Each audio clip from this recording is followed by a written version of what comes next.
Halo, kembali lagi di Udah Boleh Buka Mata edisi 13 April 2026.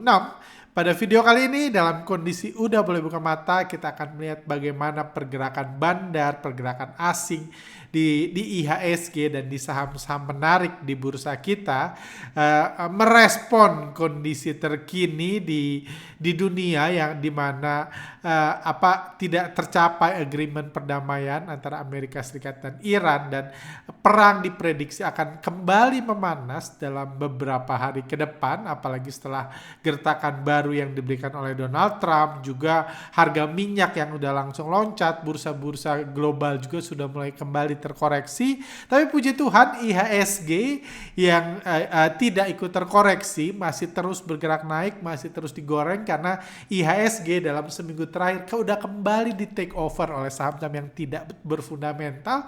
Tentunya karena tidak berfundamental tentunya tidak berdampak juga pada perang.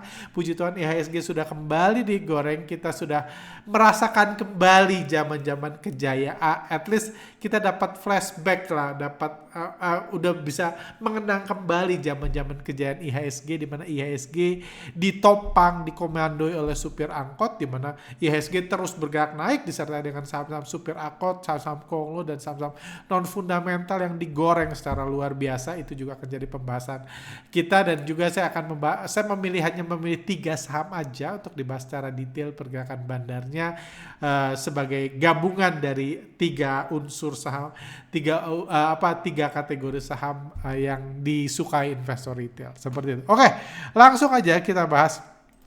Pergerakan IHSG hari ini naik 0,56%, tidak besar, tapi kenaikan IHSG ini itu jauh lebih baik dari bursa Hang Seng, bursa Kospi, bursa India, Malaysia dan lain-lain yang terkoreksi hari ini setelah gagalnya rencana perdamaian antara Iran dan Amerika Serikat.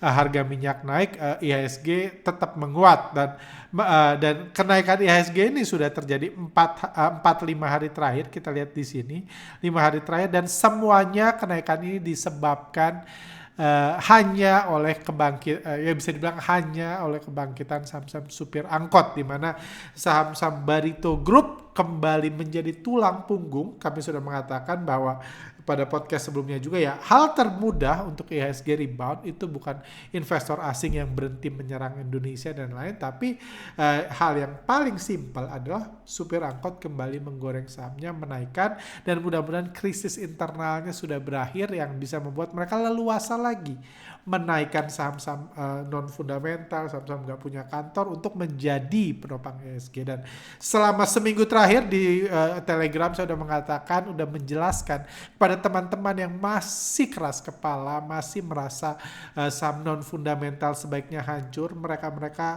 ya saya nggak tahu mereka antek-antek asing atau simply pengen cari teman nyangkut, tapi kenyataannya bahwa IHSG Indonesia itu lebih baik dikendalikan oleh saham-saham non fundamental. Saham-saham dengan valuasi luar biasa tinggi, dengan per 3.000, 17.000 bebas, itulah lebih reliable, itulah fondasi yang lebih baik daripada harus mengemis supaya asing masuk lagi dan harus berharap supaya pahlawan bursa cut loss. Itu cara sulit untuk membangkitkan IHSG di tengah kondisi yang terus berkembang dalam 2-3 tahun terakhir. Kita tahu seperti itu. Hari ini investor asing masuk 625 miliar, tapi ini kalau kita lihat masuknya asing mayoritas masuk di saham-saham Barito Group, ada PTRO, Cuan dan BRPT. Jadi kita nggak sepenuhnya yakin ini asing beneran atau perusahaan asing yang dikendalikan oleh supir angkot, perusahaan di luar negeri yang dikendalikan supir angkot. Karena 3 dari top foreign buy hari ini dikendalikan adalah saham Barito Group. Sementara saham-saham berfundamental seperti BMRI dan beberapa saham lainnya masih diborong oleh investor lokal, diborong pahlawan bursa yang membuat harga sahamnya juga harusnya masih semakin terpuruk. Seperti itu. Ini buat gambaran kenaikan IHSG 3-4 hari kemarin ini kenaikan IHSG top 10 konglomerasi dengan kinerja terbaik minggu lalu. Terbaik adalah Barito Group, naik market cap keseluruhan Barito Group naik 30,9%. Saham yang naik paling banyak adalah BRPT, udah naik 49% dalam waktu seminggu. Kita tahu kalau kita berharap BBCA, BBRI, Telkom kayak gitu, untuk naik 50% itu butuh 5, 10 atau bangkit 30 tahun ke depan baru naik 50%. Sementara Barito BRPT hanya butuh waktu seminggu. Jadi sangat aneh ketika ada orang yang ngotot bahwa saham berfundamental itu lebih baik daripada saham non fundamental. Peringkat kedua LTK dalam seminggu LTK Group didominasi kenaikan BIAN naik 12%.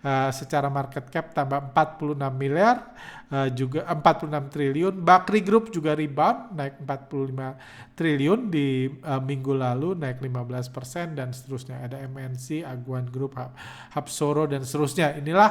Inilah motor kenaikan IHSG, bukan saham ini. Dan ya inilah itu yang kami katakan akhir pekan lalu. Kalau Anda follow Telegram kami, hampir setiap hari kami berdoa, berharap supaya saham-saham non fundamental, saham konglo digoreng, dan puji Tuhan itu menjadi kenyataan minggu lalu. Dan pagi ini pun kami berharap yang sama supaya saham konglo digoreng, karena seperti selalu kami katakan, kami bukan antek-antek asing, kami bukan pro asing, kami pro kenaikan IHSG, dan cara menaikkan IHSG paling mudah adalah dengan menggoreng saham-saham tidak berfundamental. Itu sudah terbukti dari tahun ke tahun. Seperti ini 20 saham konglomerasi dengan kinerja terbaik minggu lalu, paling banyak naik MSIT, kenaikan MSIN, kedua BRPT, ketiga TPIA, BNBR, PADI, MLPT dan seterusnya. Ini hanya report-report aja. Dan hari ini, di hari pertama minggu ini, Barito Group kembali mendominasi sebagai konglomerasi paling aktif bergerak. Kenaikan market cap terbesar naik 6,3% minggu ini. Yang turun paling banyak Astra Group, best performance-nya Barito Group, most volatile juga Barito Group. Semuanya didominasi oleh Barito Group. Ini bukti kalau supir angkot bekerja dengan baik menjadi jenderal kenaikan IHSG. Seperti itu. Ini juga ini motor dari kenaikan IHSG ini, dan kenaikan IHSG ini jelas dimotori oleh IHSPP, indeks harga saham Prayogo Pangostu. Ini indeks IHSPP di sistem kami Anda lihat naik jauh lebih signifikan daripada kenaikan IHSG. Jadi menyata level terendahnya di awal April kemarin, dan minggu ini udah naik sangat signifikan saham IHSPP kayak gitu. Anda lihat meskipun IHSPP naik signifikan, tapi IHSG tidak naik banyak. Kenapa? Karena memang ada pemberat-pemberat lain, ada beban-beban lain di IHSG yang membuat kenaikan kenaikan IHSG belum bisa setara dengan saham-saham Barito Group kayak gitu. Ini salah satunya bisa lihat di sini kinerja 5 konglo terbesar di Indonesia. Barito Group naik ini dari awal April, ini 7 April dibanding 13 April kayak gitu. Seminggu terakhir dari Selasa lalu sampai Senin ini, Barito Group naik 46%, LTK Group naik 20%, naik 68 triliun, sementara Barito Group naik 613 triliun. Astra Group naik 4,91%.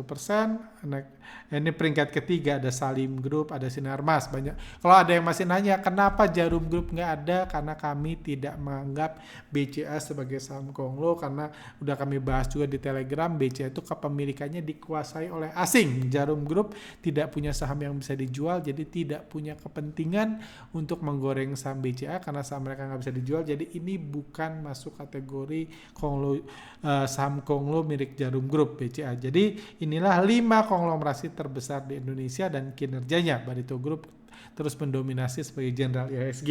Ini kinerja Barito Group hari penutupan Senin lalu. Dengan penutupan Senin ini paling banyak Brand naik 39, TPIA, BRPT, Cuan, CDIA dan PTRO semuanya naik di atas 30%, dan ya ini yang membuat kekayaan Pak PP jadi naik sangat signifikan. Tapi di sisi lain ada juga hal yang nggak sama terjadi di saham-saham berfundamental. Ini 5 saham berfundamental di Indonesia, 5 saham berfundamental terbesar yang dicintai pahlawan bursa umumnya. kita lihat saham BCA cuma naik 1,2% terlepas dari IHSG yang terbang, BBRI naik 1,8%, BMRI turun malah, Telkom naik 0,9% dan Astra naik 1,2%. Secara average, market cap 5 saham berfundamental di Indonesia cuma naik 23 triliun, kalah dari kenaikan market cap CDI aja kalah ini 5 saham berfundamental di Indonesia. Seperti itu. Dan ini di sini saya hanya menunjukkan data betapa besarnya pengaruh saham Barito Group, supir angkot terhadap kebangkitan IHSG. Kembali lagi ya, jadi ini gambaran biar Anda mengerti, biar kedepannya kami juga semua berdoa supaya saham ini terus digoreng, karena inilah cara supaya IHSG bisa recover, bisa rebound. Kayak gitu, jauh lebih mudah berharap supir angkot menggoreng saham-saham ini daripada kita berharap pahlawan bursa cut loss besar-besaran di saham BRI, di saham BCA. Jauh lebih mudah. Jadi karena kasihan juga kan, masa saya mendoakan supaya pahlawan bursa cut loss dong, ya biar rugi sebesar-besarnya supaya IHSG bangkit, kan nggak baik. Mending kita berharap saham non fundamental digoreng. Betul kan? Kayak itu aja.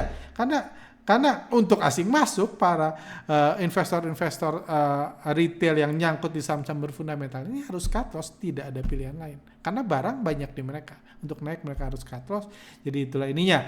Dan ini juga menarik, ini banyak yang menganggap, banyak yang menganggap kami itu marketingnya supir angkot. Enggak. Yes. Saya akui, saya juga pernah sharing juga kan. Saya akui saya punya hubungan yang baik dengan grup ini, tapi bukan berarti saya terima bayaran dari mereka untuk mempromosikan saham-saham grup ini supaya Anda beli.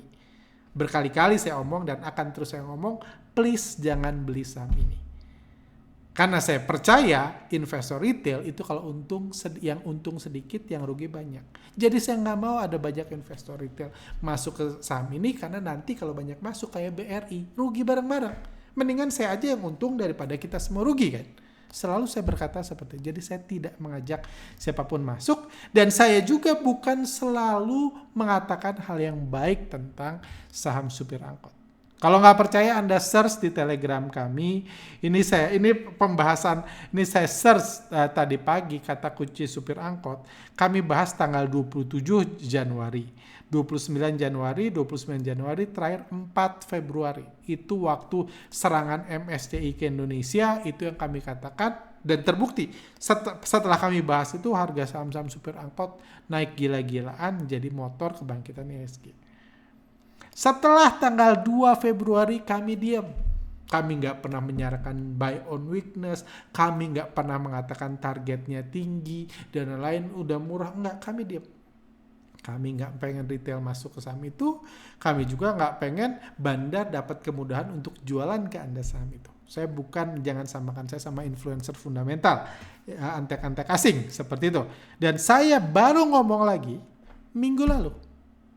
2 bulan saya diam di sini, baru bahas lagi kata supir angkot di channel kami, baru muncul lagi tanggal 6 April. Jadi 2 bulan kami nggak bahas supir angkot.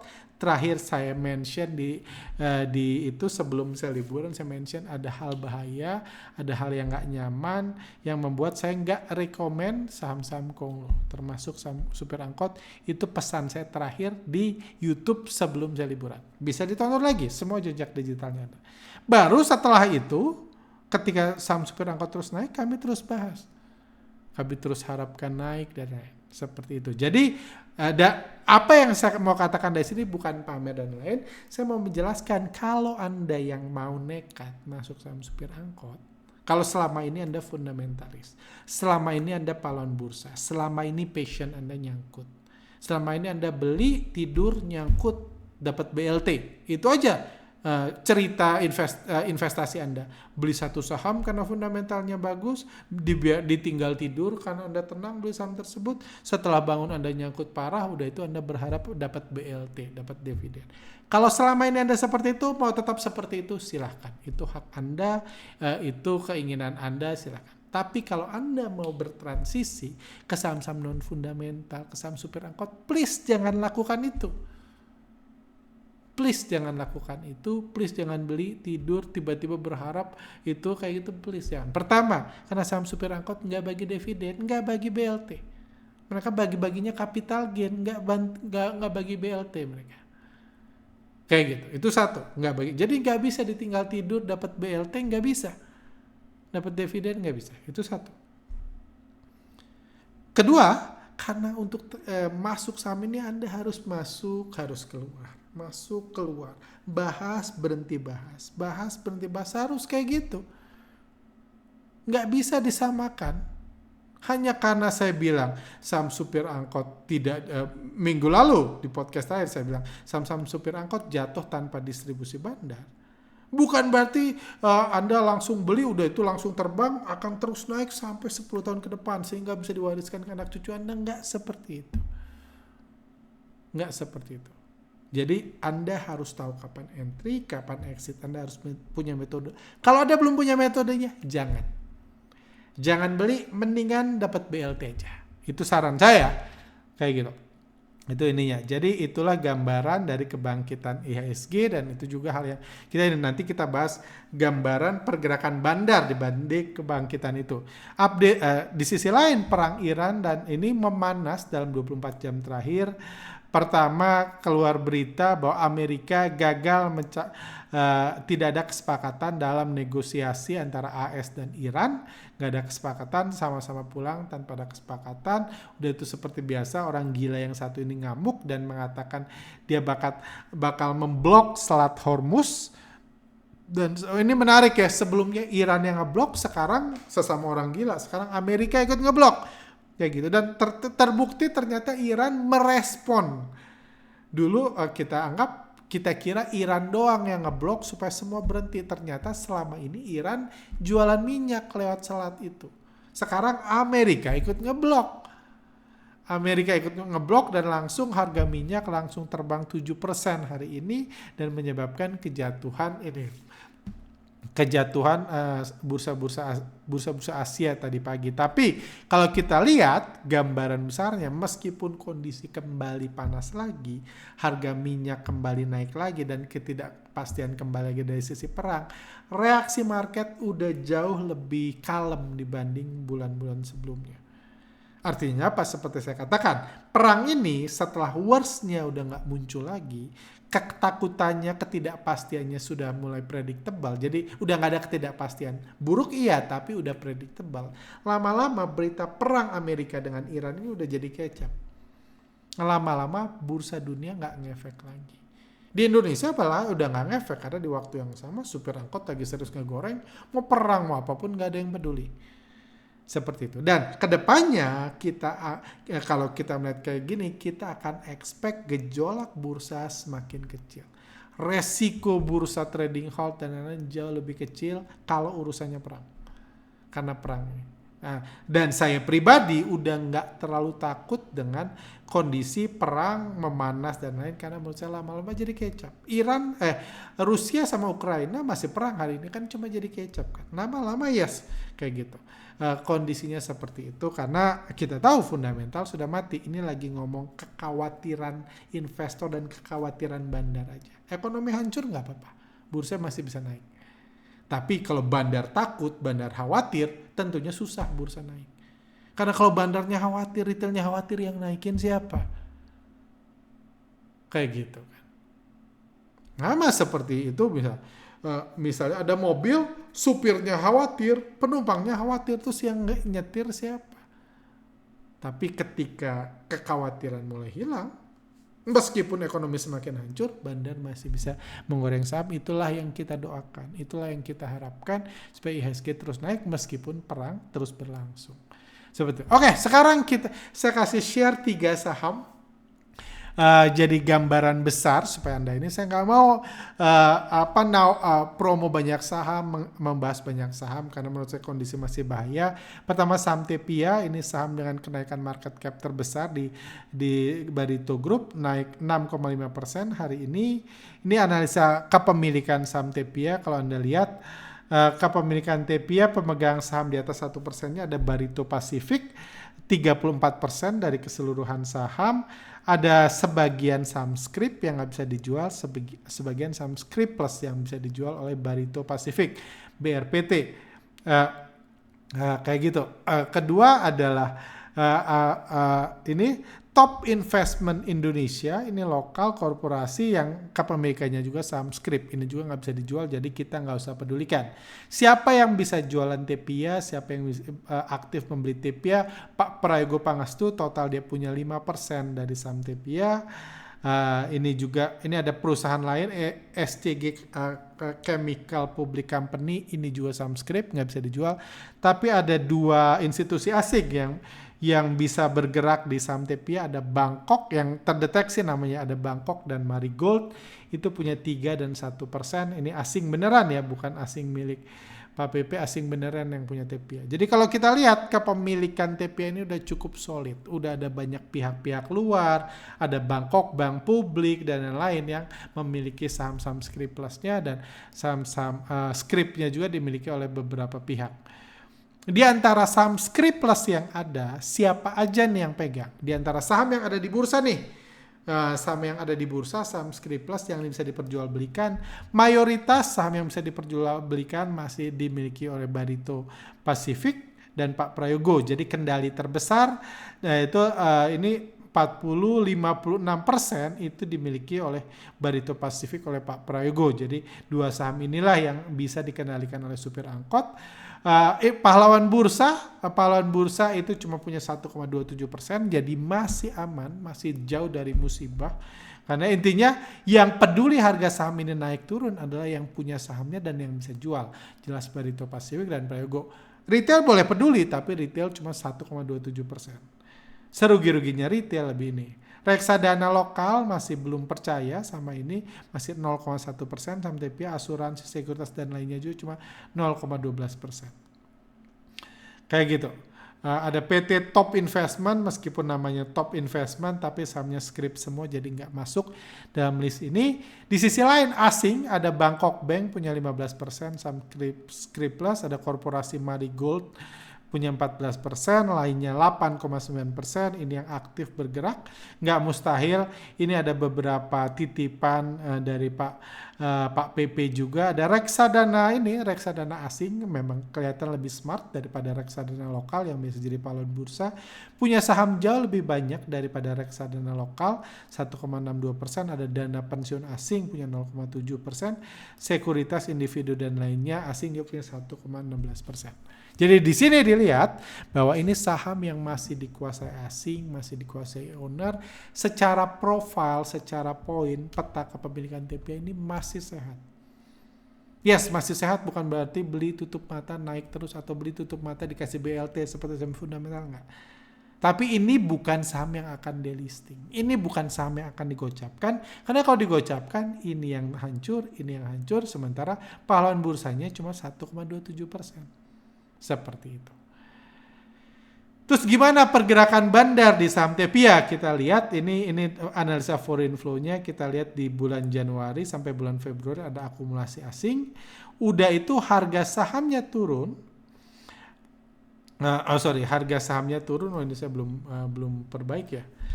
Kita analisa aja sendiri. Udah itu harga sahamnya turun. Tapi penurunannya tidak disertai banyak distribusi asing. Anda lihat di sini, di atas ini asing masuk, tapi ketika turun asing keluar banyak. Tapi yang lebih penting adalah ketika harganya naik, asing nggak masuk lagi. Jadi ketika harga rebound ini di harga bawah, belum ada indikasi akumulasi asing yang dilakukan kembali seperti itu. Untuk TEPIA ini kayaknya kehapus chartnya, cuma ya sudah kebayang kayak gitu. Saya bisa kita lihat ininya chart TEPIA MF-nya, kita lihat pergerakan pahlawan bursanya. Pahlawan bursanya at least dalam ini lihat indikator korban flow-nya. Foreign and Co tidak ada indikasi mereka masuk dalam rebound ini. Foreign flow juga nggak ada indikasi masuk banyak dalam rebound ini. Tapi kalau Anda lihat indikator korban flow-nya naik banyak. Artinya apa? Pahlawan bursanya jual banyak di masa ini. Jadi kenaikan ini ada sedikit pengorbanan pahlawan bursa. Dalam kenaikan ini terlihat dari grafik itu. Kalau kita lihat dari ini, kalau kita lihat dari indikator ini, dari analisa bandarmologi di masa penurunan bulan Februari, bulan Maret nih, dari awal Maret sampai akhir Maret, data awal Maret sampai akhir Maret, broker pengendali konglomerasi akumulasi ini secara bandarmologi HP ini salah satu broker yang banyak dipakai oleh supir angkot. Jadi top buyer selama harganya jatuh di bulan Maret. Ini juga indikasi baik. Yang tentunya nggak baik dikatakan ketika diakumulasi ya. Ngerti sendiri-sendiri aja, ini karena udah lewat aja saya omongin. Tapi ini data yang bukan muncul ketika harga naik. Ini data sampai 31 Maret. Broker pengendalinya, kalau Anda punya toolsnya bisa analisa bandarmologi, Anda tahu broker pengendalinya akumulasi besar. Broker institusi, sementara yang jual itu ada broker institusi asing. Ya ini kan kita lihat asingnya jualan di sini. Jadi broker institusi asing jualan ini mungkin sedikit bagian dari serangan asing untuk IHSG, tapi yang nampung paling banyak adalah HP, broker pengendali konglomerasi. Pahlawan bursa nggak banyak bergerak dalam periode ini, dan Februari dan di bulan sebelumnya Februari bandar akumulasi cukup besar. Ini analisa bandarmologi di masa kenaikan tidak ada akumulasi besar. Kita lihat yang beli LG, ZPAK, yang jual YUNIRX. Tidak ada akumulasi besar yang dilakukan bandar dalam seminggu terakhir rebound ini. Bandar hanya mengembalikan harga ke awal Maret. Jadi di awal Maret harga turun, di bulan Maret harga turun, tapi bandarnya nggak jualan. Pahlawan bursa nggak beli ketika harga turun. Jadi sekarang ini bulan April ini harga TEPIA hanya dibalikin aja kembali ke harga Maret. Bandar hanya mengembalikan harga tanpa borong lebih banyak, karena pas turun mereka udah borong. Ini cuma di markup aja naikin, tapi untungnya ketika harga naik ini pahlawan bursa nggak ikut-ikutan di harga bawah. Nggak banyak pahlawan bursa yang beli di harga bawah, hanya mereka yang mengerti aja. Dan ada tapi di sisi lain ada pahlawan bursa yang melakukan cut loss. Beberapa indikasi seperti NI, XL, YP, EP ini pahlawan bursa melakukan cut loss di kenaikan ini. Walaupun ya akumulasinya nggak sebanyak itu kalau dibanding naik harganya. Jadi ini masih kategori markup dibalikin aja. Itu untungnya saham yang kepemilikannya dikuasai oleh orang-orang besar. Kalau krisisnya mereda, harga bisa dibalikin dengan mudah. Beda seperti saham berfundamental, krisisnya mereda, untuk dibalikin pahlawan bursanya harus cut loss dulu, kayak gitu. Sementara ini tanpa cut loss besar pun bisa balik. Key point TEPIA harganya dikembalikan bandar ke level awal Maret tanpa ada akumulasi besar. Kenaikan TEPIA tidak perlu disertai dengan akumulasi bandar, karena di masa turun juga nggak banyak pahlawan bursa yang beli di harga bawah. Harga sudah tidak murah lagi dan dibutuhkan akumulasi lebih besar untuk lanjut naik. Jadi ketika harga sudah balik ke ini Maret, saya bisa mengatakan, jadi saya nggak mengajak Anda beli karena menurut saya di harga sekarang TEPIA udah nggak murah lagi. Diskonnya di bulan Maret sudah berakhir karena harganya sudah balik ke harga sebelum bulan Maret, kayak gitu. Jadi udah nggak murah lagi. Kalaupun mau lanjut naik, menurut saya akan ada butuh aksi akumulasi yang lebih signifikan. Asingnya mulai masuk, bandar-bandarnya, broker pengendalinya mulai akumulasi dan lain, dan pahlawan bursanya juga jualan lebih banyak. Itu indikasi gambaran kalau TEPIA lanjut masuk. Saya pribadi udah siap-siap jualan, siap-siap profit taking di saham ini. Mudah-mudahan nggak harus profit taking, tapi kalau ada pembalikan arah atau setelah podcast ini ada indikasi pahlawan bursa beli, saya ikut jualan aja, saya kasih saham saya ke pahlawan bursa. Itu gambaran dari satu dari beberapa saham supir angkot. Nggak semua saham seperti ini, tapi analisa aja, gunakan metode kurang lebih ini, periode seperti ini untuk dapat gambaran apa yang dilakukan di saham-saham lain seperti BRPT, Brain, CDIA, PT Oro, dan lain. Oke, gambaran kedua kita ambil perwakilan dari saham fundamental kesayangan pahlawan bursa di bulan Maret ini. BBRI harga sahamnya turun 0,69%, ini saham di bandari asing. Ini peta kepemilikan BBRI yang kami share di Telegram. Mau follow bisa di description channel YouTube ini ada, kalau Anda mau follow Telegram gratis. Ini Script Plus ada 38% saham Skriplus di BBRI, sisanya milik negara. Kepemilikan pahlawan bursa itu 17,9%, lokal lainnya 7,6%, ada asuransi lokal 6,8%, reksadana lokal 6,7%, reksadana asing 30%, ini dari saham Skriplusnya ya, dana pensiun asing 11 dan seterusnya. Jadi ini kalau ini peta kepemilikan BRI, kita lihat ada Danantara Asset Management, dia punya Samscrip jadi nggak bisa dijual. Danantara punya 52%. Ada anak perusahaan Danantara yang punya Samscrip Plus yang bisa jualan sebesar 3,63%. Indonesia Investment Authority. Jadi kalau harga digoreng asing, mereka bisa profit taking. Mereka bisa jualan, mereka bisa guyur, mereka punya beberapa juta lot ya, 3,5 juta lot. Mereka ini tapi sampai hari ini sejak berdirinya 5 tahun lalu belum pernah jualan, dan ketika turun pun mereka nggak beli saham. Seperti itu gambarannya. Ada juga saham milik BPJS Ketenagakerjaan, dana pensiun JHT, jaminan hari tua, punya 1,69% saham BRPT. Ini juga berupa saham Skrip Plus yang bisa dijual. Tapi lokal terbesar bukan INA, bukan BPJS, bukan juga asuransi, reksadana yang punya kecil-kecil. Lokal terbesar, pencinta terbesar saham BRI ada di kategori pahlawan bursa, investor retail, nyangkuters yang punya passion nyangkut sebesar 17,69%. Hari ini per bulan akhir Maret lalu ada 720.000 jiwa pahlawan bursa yang nyangkut di saham ini. Sementara meski yang lebih besar dari pahlawan bursa hanya asing, ada juga ini Malaysia 11,14%. Ini dana pensiun Malaysia punya saham BRI juga. Itu sebabnya kalau Mas Dani Untoro mau jual BBRI mungkin butuh dana buat beli mobil, beli motor dan lain-lain. Kalau mau ini bisa jual BBRI ke Malaysia menurut saya. Ini menarik jadi karena Malaysia punya 1,14%. Juga itu pernah kami mention beberapa waktu lalu jual. Kalau mau dijual ya jual ke Malaysia aja. Seperti itu. Ada reksadana punya 30%, jadi menarik reksadana asing punya 30% saham BRI, sementara reksadana lokal cuma punya 2,82%. Ada dana pensiun punya 11%, sementara dana pensiun lokal cuma punya 2%, lainnya punya 10%, perbankan 5%, korporasi asuransi sekuritas. Jadi punya. Secara total kepemilikan Skrip Plus, kepemilikan asing saham Skrip Plus 60%. Ini menarik banget, ini gambaran dari artinya apa? Artinya yes, pahlawan bursa udah beli banyak, yes pahlawan bursa suka nyangkut dan lain-lain, tapi saham ini masih dikuasai, dikendalikan sepenuhnya oleh asing. Ada reksadana, dana pensiun dan lain yang bergerak secara sistematis. Hal menarik lainnya dari BBRI, 2 hari yang lalu keluar berita kalau BBRI akan bagi dividen 207 per saham dengan total yield 10%. Ini langsung para fundamentalis langsung pesta karena dapat bantuan langsung tunai. Para nyangkuters diberitakan akan dapat bantuan langsung tunai sebesar Rp207 per lembar sahamnya. Jadi yang nyangkut dapat hiburan.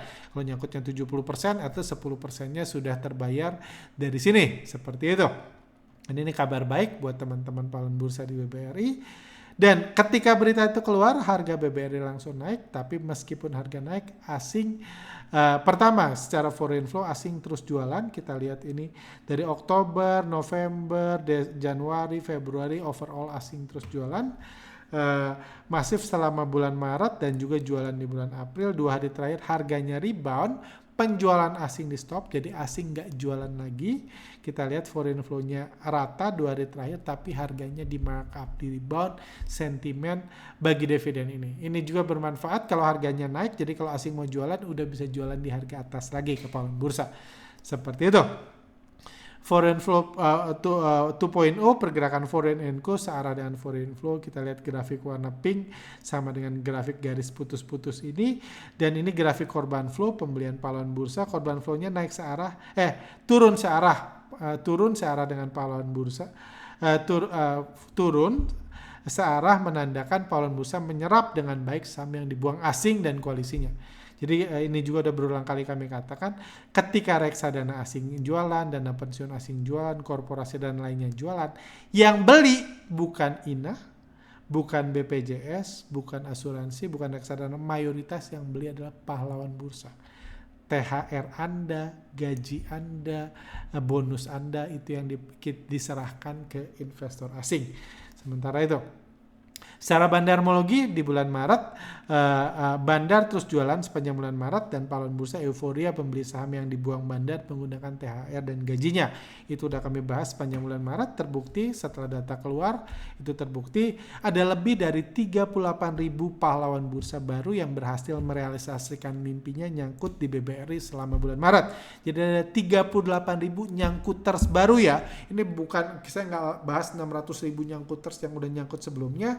Karena ini bulan THR, bulan ini ada 38.000 nyangkuters baru yang merealisasikan mimpinya nyangkut di saham BBRI selama bulan Maret karena asing jualan. Di bulan April ini distribusi bandar terus berjalan dengan baik selama bulan April. Kalau lihat top bayarnya masih XL, masih ada YP di sini, ada XQ, ada PD, XC. Pahlawan bursa masih beli, bandar masih bisa jualan dengan baik dan bandar tidak ada akumulasi. Dan ketika harga rebound, bandar nggak melakukan akumulasi setelah keluar dividen. Jadi artinya apa? Bandar udah punya, meskipun dapat dividen yieldnya 10%, katanya sangat menarik banget. Antek-antek asing yang akan coba membujuk Anda menyerahkan uang Anda ke asing, itulah arti antek-antek asing kan. Tujuan antek-antek asing adalah memindahkan harta bangsa ini, rakyat Indonesia, untuk asing. Ada puluhan ratusan influencer antek-antek asing di negeri ini. Kita harus hati-hati. Itu tujuan antek-antek asing. Banyak yang menuduh saya antek-antek asing, kata siapa? Saya mengajarkan lokal untung mengikuti asing. Kenapa saya antek-antek asing? Karena yang saya ingin lokal untung. Saya lokal, saya pengen untung. Antek-antek asing sebenarnya adalah yang membuat asing bisa jualan besar-besaran. Yang membuat harta orang dalam negeri, THR, gaji orang dalam negeri dibawa oleh asing. Itu yang terjadi bulan Maret lalu, itu yang terjadi April. Karena banyak antek-antek asing, fundamentalis, pembaca laporan keuangan, apapun namanya. Oknum-oknum yang mungkin hati nuraninya perlu dipertanyakan. Seperti itu. Itu gambarannya, belum ada indikasi akumulasi di saham BBRI, masih jualan meskipun ada dividen, belum ada indikasi asingnya masuk lagi, belum ada indikasi pahlawan bursanya cut loss. BBRI masih terus didistribusi bandar secara masif dan pahlawan bursa masih terus panic buying. Key point-nya, tidak ada akumulasi pasca keluarnya berita dividen dan kemungkinan akan dijadikan momentum untuk memarkup harga BBRI supaya kedepannya investor asing bisa jualan lagi di harga tinggi. Kepemilikan asing masih tinggi, lebih dari 61%. Artinya apa? Sampai 5 tahun ke depan asing mau jualan pun masih bisa. Sahamnya masih ada, masih banyak. Apalagi kalau lokal-lokal raksasa seperti Mas Dani Untoro, INA, BPJS, Reksadana nggak mau beli. Mereka nggak mau beli, tapi mereka menghasut para pahlawan bursa untuk beli. Udah THR lu aja, duit gue sih nggak mau dibeliin BBRI gitu. Tapi THR lu aja, gaji lu aja. Itu yang terjadi selama beberapa tahun terakhir. Saya sebagai bangsa Indonesia sedih, cuma ya saya tahu di sini lebih banyak antek asing daripada pengikut foreign flow, jadi ya sudahlah gitu. Saya sih ikut sedih tapi nggak bisa ngapa-ngapain. Itu BBRI, jadi belum ada indikasi menarik. Bumi harga ini turun 0,8%. Ini peta kepemilikan Bumi 99%-nya saham Skriplus. Pemilik terbesar Bumi dari keseluruhan dari sahamnya, seluruh sahamnya kan Skriplus ya, bisa dibilang 99,99%. Pemilik terbesar Bumi adalah Match Energy Hong Kong. Ini adalah perusahaan gabungan yang dimiliki bukan 50-50, 45-45, 10%-nya saya lupa siapa. Tapi kepemilikan Bakri Group dan Salim Group itu sama persis, itu Match Energy, itu pemegang mayoritas Bumi sekarang. Di peringkat kedua ada pahlawan bursa, 22,3%, investor 22,4%. Saya udah ceritakan dari 3 bulan lalu, ini saham yang sangat dicintai pahlawan bursa. Banyak pahlawan bursa beli saham ini. Ada UBS, Swiss AG punya 5,1%, ada Chris Development, ada Global Index 3%, Glass Trust Singapura 2%. Kalau lebih detail lagi, saham Skriplus, di antara Skriplus masih ada data Bakri Capital. Bakri Capital punya 1,1%. Artinya apa?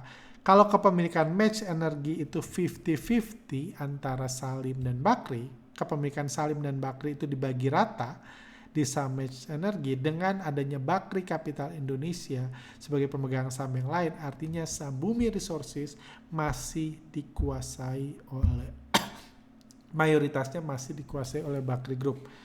Kayak gitu. Di peringkat kedua ada Salim Group, di peringkat ketiga ada Pahlawan Bursa. Kayak gitu. Asing sendiri ini ada kepemilikan saham ininya, ada Match Energy ini Bakri Group kan, jadi ini nggak bisa dibilang asing beneran, ini Bakri dan Salim. Ada Kris Development cuma 3, Treasure Global 3, UBS 5, Glass Bank Singapura. Kebetulan kami lagi riset ini, banyak belajar ini, jadi ini gambaran kepemilikan Bumi. Terbesar masih Pahlawan Bursa, setelah Bakri, Salim, Pahlawan Bursa, baru asing-asing lain. Reksadana itu kepemilikannya kecil. Kalau kita lihat pergerakan bandarnya langsung secara real, terlepas dari kepemilikan itu, belum ada indikasi. Kalau kita lihat di sini asing udah jualan terus. Ini keluarnya, ini kan CIC, jualan terus. Dan 3 bulan terakhir belum ada indikasi kekuatan asing baru. Artinya apa? Match Energy belum ada beli dan asing-asing lain juga belum melakukan pembelian. Kayak gitu. Harga mulai rebound tapi asing tetap melakukan penjualan di sini. Secara bandarmologi bulan Maret kita lihat ini yang beli SS, XLZP, kalau yang jual MG, BKN ini disimpulkan nggak ada distribusi signifikan selama bulan Maret sepanjang penurunan saham Bumi. Ketika market crash, harga jatuh, Bumi nggak ada distribusi signifikan. Penambahan jumlah pahlawan bursa di bulan Maret lalu hanya 4.400 jiwa. Kayak cuma 4.400 jiwa penambahan pahlawan bursa di Bumi. Ini adalah penambahan jumlah pahlawan bursa terkecil sepanjang 6 bulan terakhir. 6 bulan terakhir kadang-kadang tambah 40.000 nyangkuters, tambah 30.000 nyangkuters. Bulan Maret lalu cuma dapat tambah 4.400 jiwa. Artinya apa? Niat beli pahlawan bursa sangat kecil di saham ini, mudah-mudahan semakin lama semakin kecil. Biar ada peluang buat bandarnya masuk. Dari bulan April ini ada indikasi akumulasi kecil.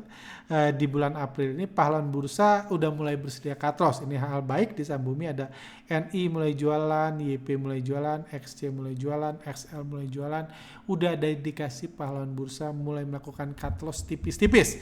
Harapan saya tentunya, ya saya nggak berharap sih, jahat banget mengharap, cuma harapan teman-teman yang pegang Bumi tentunya aksi cut loss ini terus berlangsung, semakin konsisten, semakin besar, supaya Bumi bisa melanjutkan kenaikannya.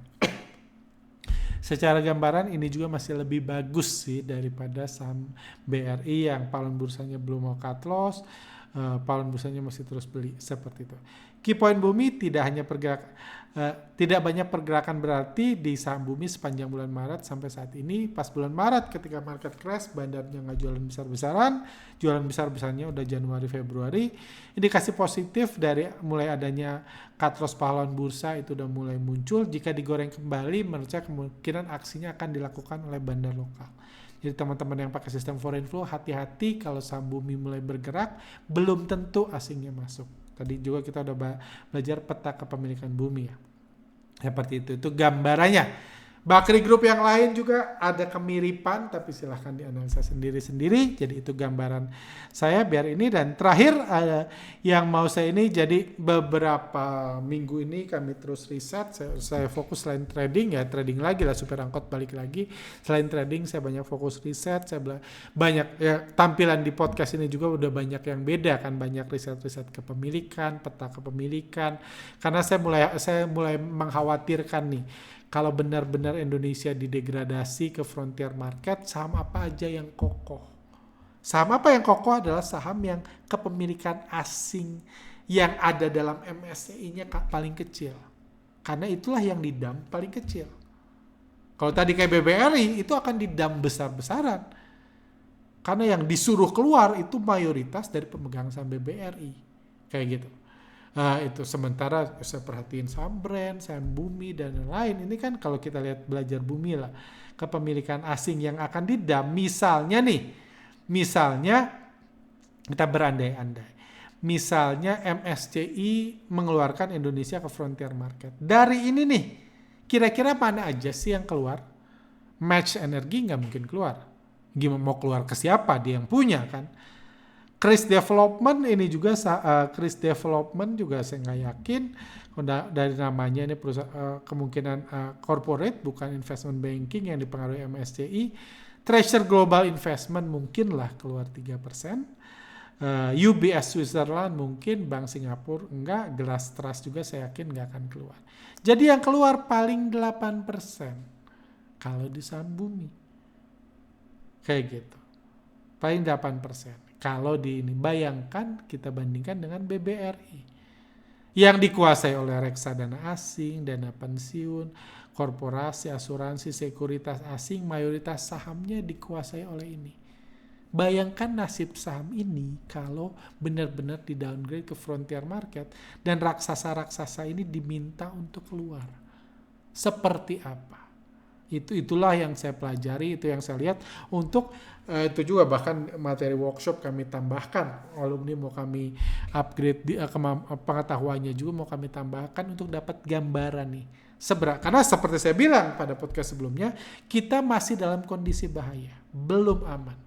Seperti itu. Dan ini juga saya juga mau membongkar kebohongan influencer lokal, antek-antek asing tentang MSCI yang berulang kali mengatakan MSCI benci Konglo. Saham Konglo bakal di-kick. Nggak ada satupun perkataan MSCI yang mengatakan akan nge-kick saham Konglo. MSCI bilang mereka kepikir untuk nge-kick Indonesia, bukan saham Konglo. Jadi jangan memutarbalikan untuk keuntungan Anda sendiri, untuk kekayaan Anda sendiri, please. Kayak gitu. Semakin jahat para mereka ini. Kalau Anda lihat, kalau di-kick siapa yang mana yang paling banyak dibuang? Akan ada BBWCA paling banyak dibuang, BBRI, BMRI, BNI, itulah yang akan paling banyak dibuang. Ini 4 saham terbesar. Bukan saham Konglo. Karena kan dibuang semua kan.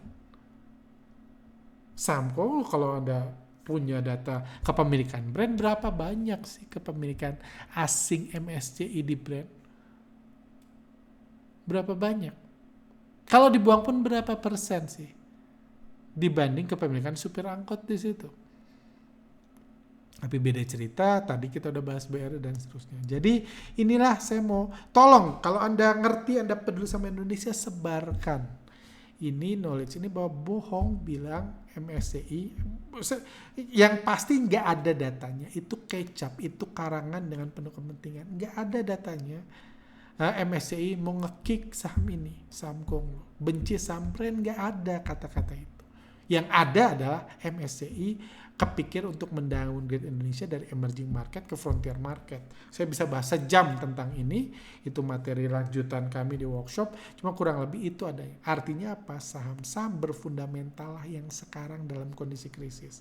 Nggak heran juga, sejak berita itu dikeluarkan, saham-saham fundamental yang dijual habis-habisan. Betul kan?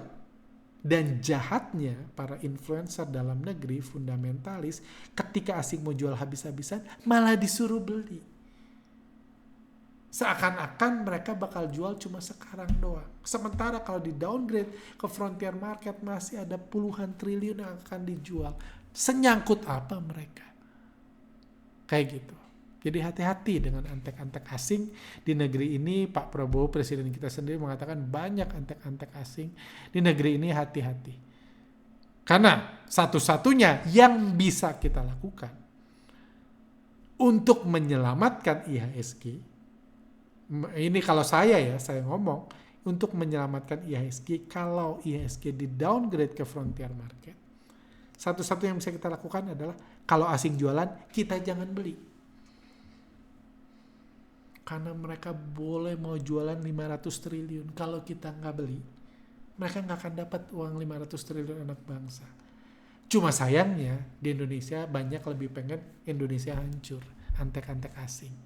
Ketika asing mau jual 500 triliun, kemungkinan besar kalau worst case scenario itu terjadi, para fundamentalis, para influencer lokal akan meminta para investor lokal, pahlawan bursa, jual rumah Anda, jual mobil Anda, jual apa mertua Anda atau apapun, dijual semua untuk menyerahkan uangnya ke investor asing karena asing mau keluar. Karena itu yang terjadi sekarang. Saya bukan mengada-ngada, itu yang terjadi sekarang. Seperti itu. Jadi hati-hati kayak gitu. Jadi hati-hati. Kita masih dalam kondisi bahaya. Key point IHSG. Saham Konglo berhasil menjadi motor kebangkitan IHSG dan menunjukkan bahwa IHSG akan lebih sehat jika ditopang oleh saham non fundamental. Ini juga kembali karena saham non fundamental itu pengaruh asing yang hubungannya sama MSCI-nya kecil, jadi lebih sehat kalau di ini, karena itu di at least kendali anak bangsa ya. Aksi jual asing di saham fundamental mereda dalam 2 hari terakhir dan IHSG langsung di markup. Bahaya downgrade frontier market masih terus berlangsung. Belum ada info lebih lanjut tentang krisis internal yang dialami supir angkot dan prospek ke depan saham Konglo jika IHSG di downgrade oleh MSCI. Saya di sini mengatakan saya nggak tahu sama sekali sampai di mana krisis supir angkot dan saat ini, dan kalau kita bahas Tepia tadi juga, Tepia hanya dikembaliin sama supir angkot ke harga bulan Maret. Mereka beli di bawah, dibalikin harga bulan Maret. Ini sama sekali belum menjadi tanda kalau saham Tepia, saham Brand semua akan buat all time high-nya lagi, akan digoreng sampai atas, belum. Karena untuk itu krisis konglomerasi harus berakhir. Dan belum ada juga info yang saya dapatkan tentang prospek ke depan saham Konglo kalau IHSG di downgrade oleh MSCI. Apakah prospek ke depannya seperti itu? Karena sebenarnya kalau IHSG di downgrade sama MSCI dan pahlawan bursa nggak beli saham-saham fundamental ketika di downgrade, sebenarnya yang main tinggal Konglo dan pahlawan bursa. Konglo punya target market, punya teman main sambil goreng saham Konglo. Kalau itu yang terjadi, cuma bahayanya kalau itu terjadi, duit investor lokal semua dikasihkan ke asing. Konglo bingung, gue main sama siapa? Kalau duitnya semua dikasih ke asing, Konglo bingung mau jual ke asing, asingnya dipaksa keluar oleh MSCI. Jadi masih ada kekhawatiran itu. Menurut saya ini hanya istilahnya pullback aja, hanya balik. Saya belum mengatakan krisis Konglo udah berakhir dan IHSG belum keluar dari bahaya. Saran saya tetap sediakan cash dan disarankan nggak all in, nggak nekat dalam kondisi market seperti sekarang. Seperti itu. At least itu strategi yang sedang saya lakukan. Oke, sampai sini semoga bermanfaat. Kita doakan yang terbaik buat IHSG, kita doakan yang terbaik buat saham Konglo, saham-saham non fundamental. Semoga terus digoreng, semoga IHSG nggak di downgrade jadi ke frontier market, semoga saham-saham fundamental juga nggak terus hancur harganya. Itu doa kita semua, yang terbaik buat IHSG dan Indonesia. Oke, sampai sini aja. See you next time. Kalau ada yang mau tanya, silakan tulis di kolom komentar. Thank you.